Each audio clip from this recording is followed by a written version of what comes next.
नमस्कार दोस्तों, आप सभी का स्वागत है आपके अपने भक्ति साधना चैनल पे। प्लीज़ आप लोग मेरे वीडियो को लाइक करें, शेयर करें, सब्सक्राइब करें और प्लीज़ आप लोग मेरे वीडियो को पूरा देखें। जैसा कि हम सभी लोग जानते हैं कि उज्जैन का महाकालेश्वर मंदिर 12 ज्योतिर्लिंगों में से एक है। उज्जैन नगरी में बाबा महाकाल के दर्शन के लिए हर दिन लाखों की संख्या में श्रद्धालु आते हैं। यहाँ पर महादेव का श्रृंगार भस्म से किया जाता है। आज हम इसी पे चर्चा करने वाले हैं। माना जाता है कि यहाँ आने से सारे संकट समाप्त हो जाते हैं। मान्यताओं के अनुसार बाबा महाकाल के दर्शन करने से जीवन मृत्यु का चक्र खत्म हो जाता है और व्यक्ति को मृत्यु के बाद मोक्ष की प्राप्ति होती है। यहाँ की भस्म आरती विश्व प्रसिद्ध है। पौराणिक कथा के अनुसार दूषण नाम के राक्षस ने उज्जैन नगरी में तबाही मचा दी थी। यहाँ के ब्राह्मणों ने भगवान शिव से इसके प्रकोप को दूर करने की विनती की। भगवान शिव ने दूषण को चेतावनी दी, लेकिन वो नहीं माना। क्रोधित शिव यहाँ महाकाल के रूप में प्रकट हुए और अपनी क्रोध से दूषण को भस्म कर दिया।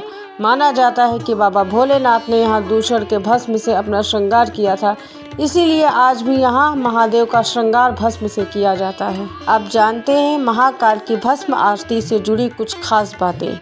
यह पहला ऐसा मंदिर है जहाँ भगवान शिव की दिन में 6 बार आरती की जाती है। इसकी शुरुआत भस्म आरती से ही होती है। महाकाल में सुबह 4 बजे भस्म आरती होती है।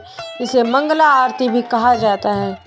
कहा जाता है कि भस्म आरती से महाकाल प्रसन्न होते हैं। यह आरती महाकाल को उठाने के लिए की जाती है। महाकाल की आरती में केवल ढोल नगाड़े बजाकर महाकाल को उठाया जाता है।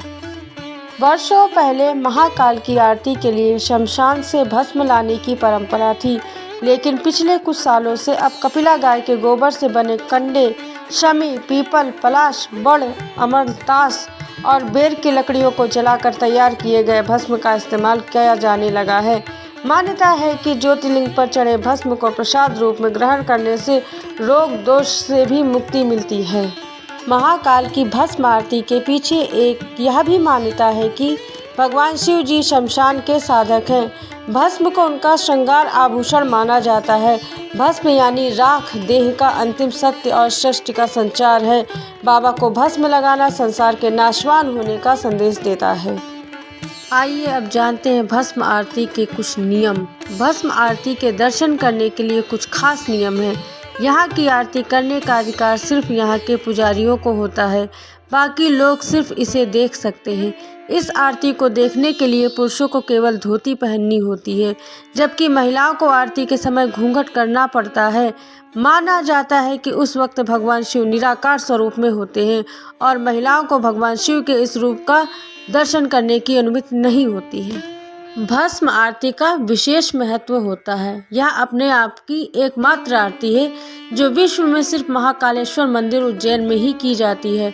हर शिव भक्त को अपने जीवन में कम से कम एक बार भगवान महाकालेश्वर की भस्म आरती में जरूर शामिल होना चाहिए।